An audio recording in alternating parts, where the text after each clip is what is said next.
Espero que estén bien. Yo estoy aquí como cada 15 días leyendo y comentando la columna esta semana.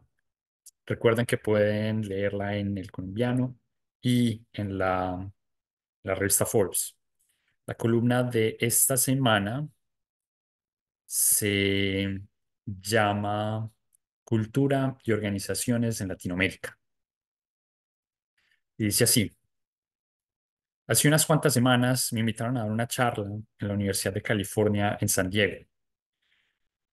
Era mi primera vez en San Diego, así que me quedé un par de días para turistear. Muy gentilmente, el esposo de mi anfitriona, un piloto retirado de la naval americana, me llevó a conocer el portaaviones USS Midway, se llama, y ahorita se los voy a mostrar. Es parte de lo que quiero hacer aprovechando los recursos multimedia.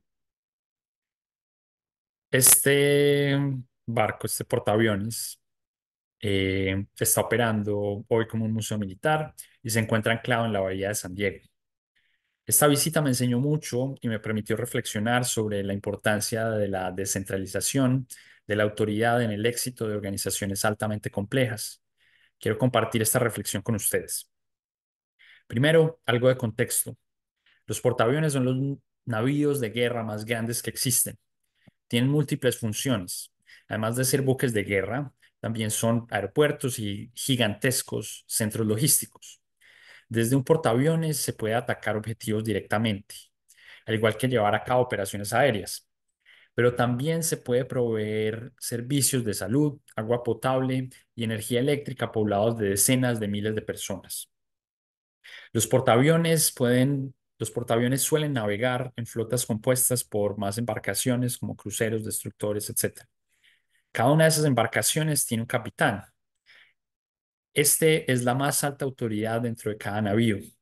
Existe además un almirante, quien es el jefe de la flota. Usualmente los almirantes llegan a dicha posición luego de ser capitanes exitosos de un portaaviones. Ahora bien, aunque el almirante dirige las operaciones de la flota desde el portaaviones, él no da órdenes directas al capitán de esta embarcación, al menos no en lo que respecta a las operaciones propias de aquella. Es decir, el almirante le dice al capitán del portaaviones cómo se debe articular su embarcación a las operaciones conjuntas de la flota, pero no puede decirle cómo hacer las cosas dentro del barco. Es más, las oficinas de estos están separadas por diseño. Es importante que el capitán no tome decisiones influenciado por el almirante. La lógica detrás de esto es que operar un gran navío tiene una serie de retos específicos, los cuales involucran conocimiento y capacidades locales y acarrean responsabilidades concretas que el capitán domina, pero que el almirante seguramente no. Esta descentralización de la autoridad no se limita a la flota y la embarcación, puesto que en un portaaviones se aglomeran tantas funciones.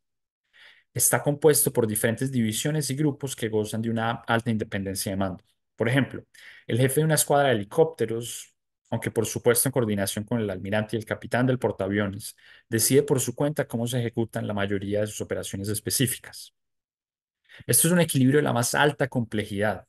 Exige conciliar la precisión y disciplina militar con la libertad y flexibilidad del emprendimiento. Según mis anfitriones, es la apertura y fluidez de la cultura americana la que permite que esto suceda.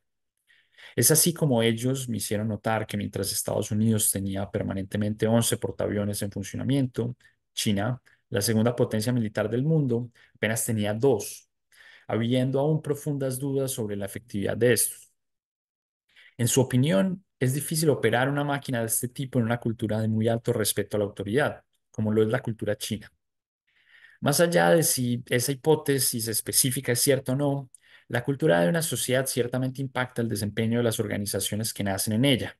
Por esto, creo que vale la pena sentarse a pensar qué tan favorable es la cultura latinoamericana para el florecimiento de organizaciones donde se requiere descentralización de la autoridad. Aún no tengo una respuesta muy bien pensada al respecto. Mi sensación es que en Latinoamérica tampoco tenemos la cultura ideal para este tipo de organizaciones, pero por razones diferentes a la de los chinos. A pesar de las muy profundas estructuras jerárquicas que dominan nuestras interacciones diarias, plasmadas en el amplio uso de expresiones como mande en México o su merced en ciertas partes de Colombia, Latinoamérica tiene una larga tradición de poco acatamiento de la autoridad y gran dificultad para coordinar descentralizadamente.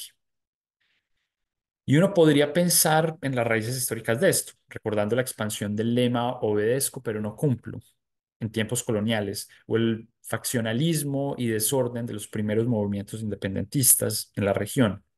Pero no creo que sea necesario pensar en esto. Todos aquellos que crecimos en la región somos conscientes que incumplir las normas y discutir ampliamente respecto a cualquier objetivo son pilares de la vida latina. Son estas prácticas sobre las que organizaciones tipo portaaviones podrían proliferar.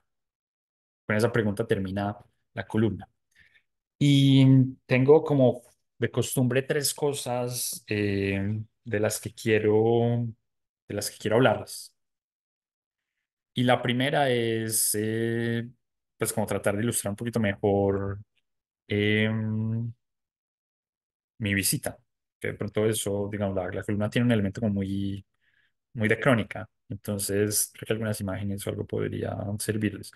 Voy a compartir mi pantalla y pues tengo de hecho fotos, pero no las tengo aquí. Lo que voy a hacer es eh, ah, ver si googleo y encuentro algunas imágenes del portaaviones. Eh,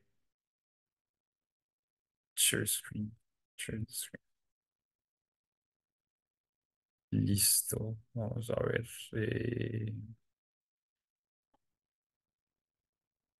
Yes, microvideos, esto, pa, pa, pa. Buscamos unas imágenes.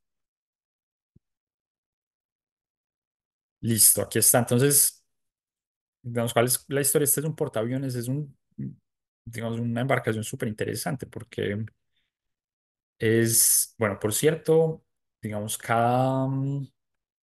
digamos, los portaaviones, al menos como en la lógica americana, que es fundamentalmente la lógica dominante por lo que les conté ahorita, que es básicamente el lugar donde más se hacen portaaviones, tiene como una lógica bien definida. Entonces hay una serie de portaaviones que se hacen alrededor como de un concepto y entonces hay como un portaaviones que es como el líder de toda esa serie. Y el USS Midway fue como eso, ¿no? Entonces era como el portaaviones como insignia de la naval de la posguerra. Entonces se empezó a hacer, entiendo, y aquí estoy tratando de acordarme. Por cierto, yo no soy un experto en historia militar ni en milicia en general. Simplemente me pareció súper interesante. Y lo que aprendí, lo aprendí allá. No llegué con cero conocimiento y no he tenido mucho mayor conocimiento desde entonces. Pero entonces, bueno, digamos, esta embarcación la hacen luego de la Segunda Guerra Mundial y es muy importante básicamente en el resto del siglo XX y alcanzó a estar en la Primera Guerra del Golfo, ¿no? Y desde ahí se desplegaron las operaciones como más importantes de esa guerra incluso. Hay otro montón de episodios importantes y debería de pronto abrir. Hay distintas, les puedo incluso contar como esta anécdota que me explicaron. Estas, aunque parecen dos buques distintos, este y este, es una renovación. Inicialmente cuando hicieron el buque lo hicieron con una pista de este estilo, esa era em, como la forma tradicional y creo que en los 60 o algo se les ocurrió que era buena idea tener este elemento aquí, una pista diagonal que lo que hace es permitir como separar el aterrizaje y el despegue, entonces permite que aterricen y despeguen al mismo tiempo aeronaves, ¿no? Entonces, bueno, como les digo, una embarcación súper importante. Fue muy importante además en la guerra de Vietnam. Hay imágenes muy hasta conmovedoras de gente después de que el norte, digamos, logra tomar el sur, que era apoyado por Estados Unidos, gente saliendo en helicópteros y llegando a este portaaviones en particular. Y hay como toda una historia de el capitán del navío teniendo que tomar la decisión de si lo recibía o no, y no como uno de estos dilemas morales, porque eso implicaba riesgos para la tripulación. En cierto momento ya no había ni siquiera espacio para aterrizar más aeronaves, entonces les tocaba como aterrizar en el agua, en fin. súper interesante. Y entonces la historia es que después como que se cumplió su vida útil, lo desmantelaron pues como arma y lo volvieron museo y está ubicado aquí en la bahía de San Diego. Entonces uno puede ir, es como ir a un museo. Voy a buscar, bueno, aquí de pronto se ve como en perspectiva, es que está muy chiquito de historia.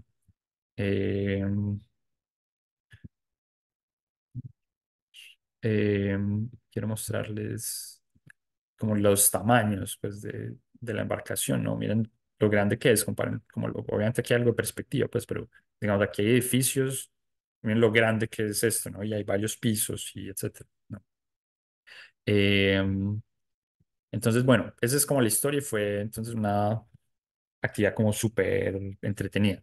Bueno, hay una cosa, aprovechando que están como las imágenes aquí, les quiero mostrar dónde están las, digamos, las oficinas de los capitanes y del almirante. Están en esta parte de acá, estos son los últimos pisos. En las partes bajas están los cuartos de máquinas, están la tripulación de la mayoría de la gente, digamos, abajo de la pista. Y aquí están como oficinas de oficiales y cosas así. Y las del almirante y las del capitán están en pisos distintos y cada una son pequeñas, son, digamos, incluso más pequeñas que, digamos, este lugar donde estoy yo. Y tienen además como las facilidades para que duerman y se bañen, etcétera. Tienen unas salitas de juntas pequeñas, pues algo más pequeñas que es donde estoy yo. Eh, y de nuevo están diseñadas para que no se crucen, ¿no? Como que el capitán está tomando sus decisiones, está reunido con su gente y el almirante está en otra parte, ¿no? Y no se espera como que el almirante esté supervisando como qué hace el capitán. Esa era como la primera cosa, creo que puede servirles como para ilustrar y fue una experiencia súper chévere. Quiero agradecer a Robert Ing, fue la persona que me llevó, que es el esposo de Gina Ing, que fue quien me invitó. em, a dar las charlas a San Diego. Aprendí mucho porque era un experto, había aterrizado aquí además en este portaaviones en cierto momento. Entonces, digamos, como conocía desde adentro cómo cómo funcionaban las cosas. Bueno, entonces, aparte de compartir esto, me estoy distrayendo.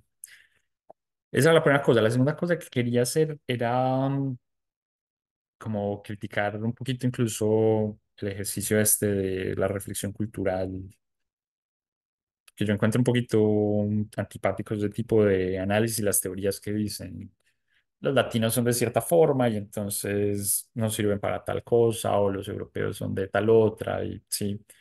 Yo en general encuentro, digamos, ese tipo de interpretaciones usualmente muy superficiales y les crean la cultura de la gente sin entender bien como la heterogeneidad incluso dentro de una misma cultura. Por supuesto que hay patrones culturales, pero digamos hay distribuciones grandes en la población, entonces juzgar eso es difícil, además porque las culturas cambian, ¿no? Entonces, buena parte de estas teorías son teorías de persistencia de atributos y le dicen a uno cosas como la gente de tal región son perezosas y por eso han sido pobres por 100 años, cosas por el estilo. Y pues lo que pasa es que las culturas cambian, entonces incluso si uno pues, pudiera tener suficiente evidencia como para validar esa afirmación de que son perezosas, eh, lo han sido siempre, que cambia para que eso tuviera que cambiar, digamos, ¿no? Entonces como creo que lo que quiero decir es hay un montón de retos empíricos y normalmente cuando la gente se aproxima a ese tipo de interpretaciones, yo siento que no parecen ser conscientes como de esos retos. Entonces eso ya entra como para criticar un poco lo que yo trato de sugerir como en la columna. Habiendo dicho eso, como decía, pues hay patrones culturales, ¿no? Hay códigos y hay prácticas y hay cosas que son aceptables en ciertos contextos y otras que no, ¿sí? Eh, y yo creo que el contexto latinoamericano está bien descrito por lo que yo menciono, ¿no? Colombia en particular, que es el contexto que yo conozco mejor, pero el resto de Latinoamérica los patrones son parecidos y el desorden entendió literalmente eso, como falta de orden es prevalente, ¿sí?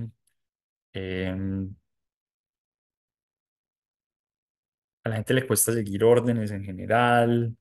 Hay una discusión grande acerca de por qué las normas existen. Uno lo puede sentir, yo lo siento cuando camino por la calle y regreso, por ejemplo, a Colombia.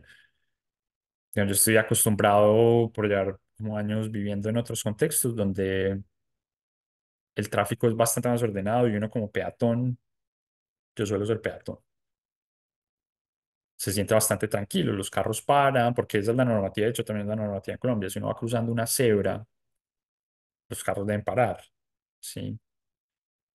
Eso no suele pasar en Colombia, por ejemplo, en particular, pero no sé que ese suele ser el caso en buena parte del resto de Latinoamérica.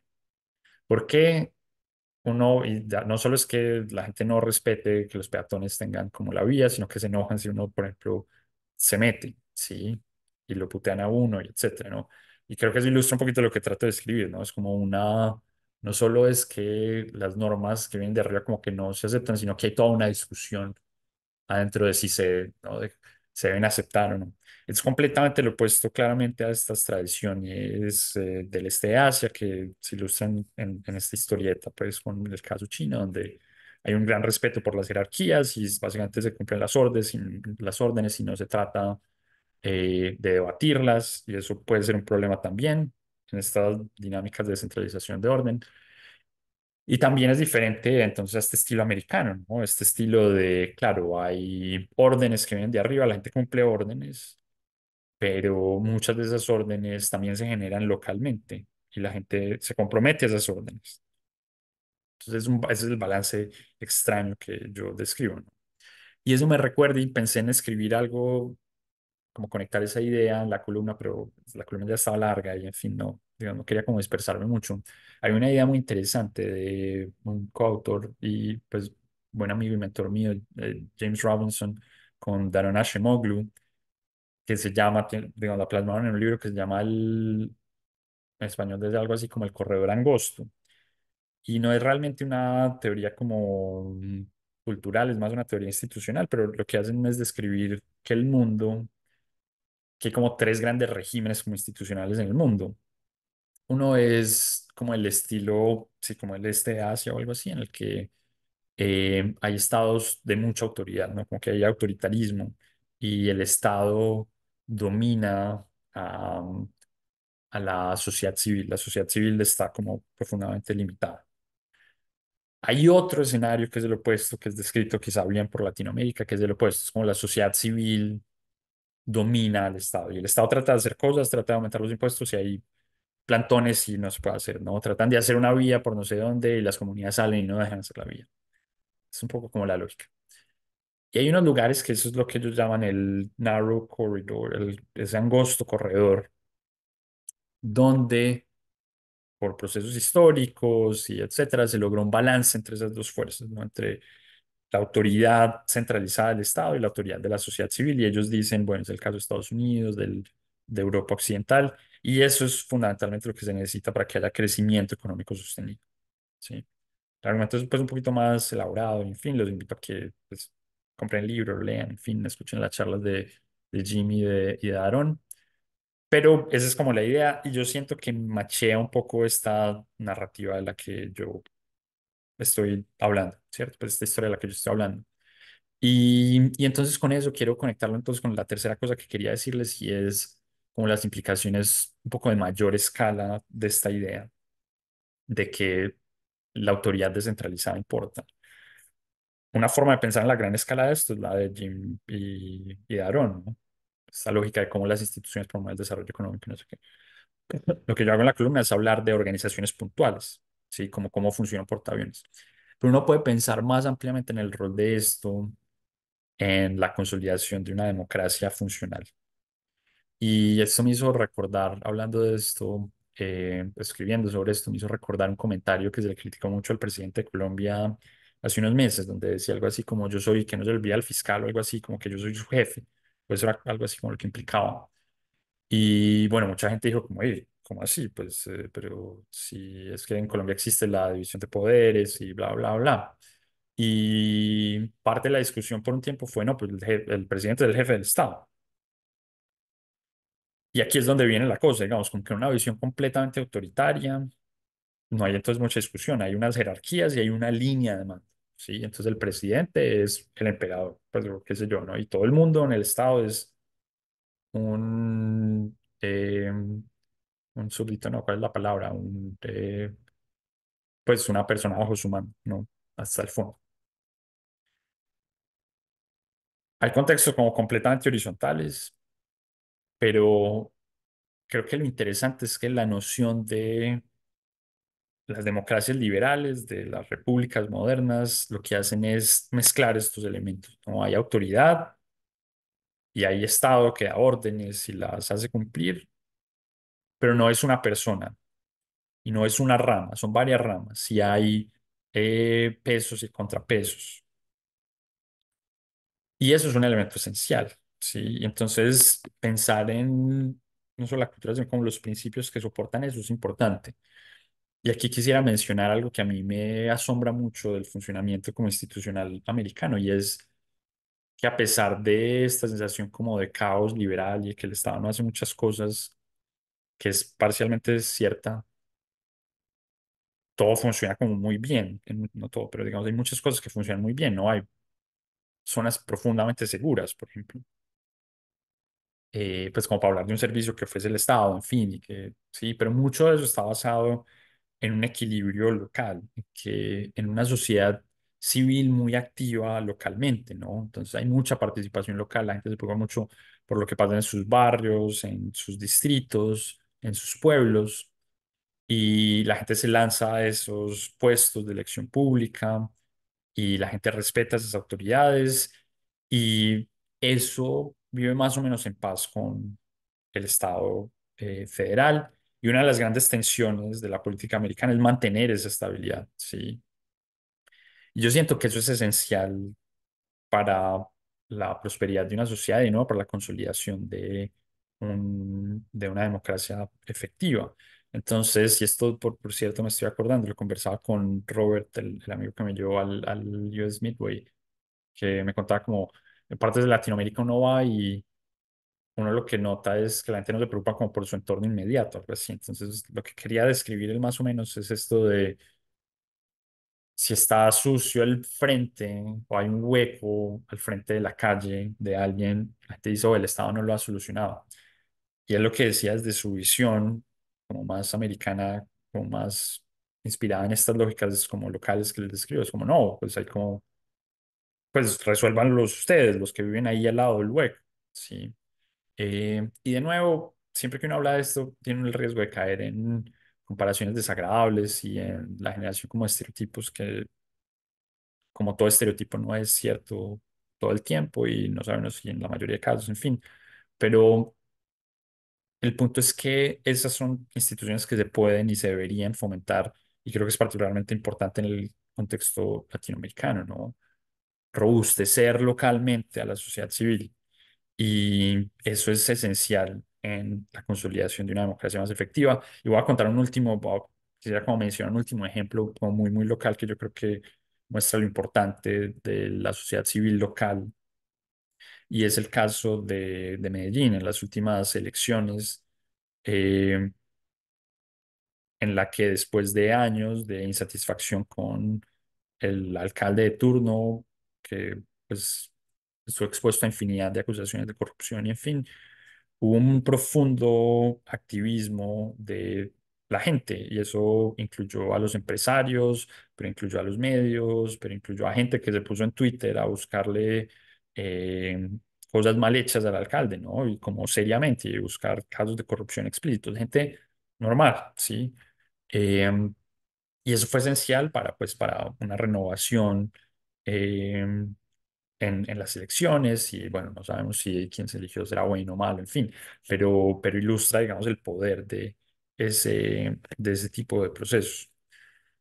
Es lo que quería mencionar, les quería entonces contar que vieran un poco más a qué me refería cuando hablaba de este portaaviones, les quería hablar de cómo no debe ser escéptico siempre que piensa en estas interpretaciones culturales y más que escéptico, ser como cuidadoso y tratar de pensarlas como aproximaciones generales más que eh, como afirmaciones súper como precisas.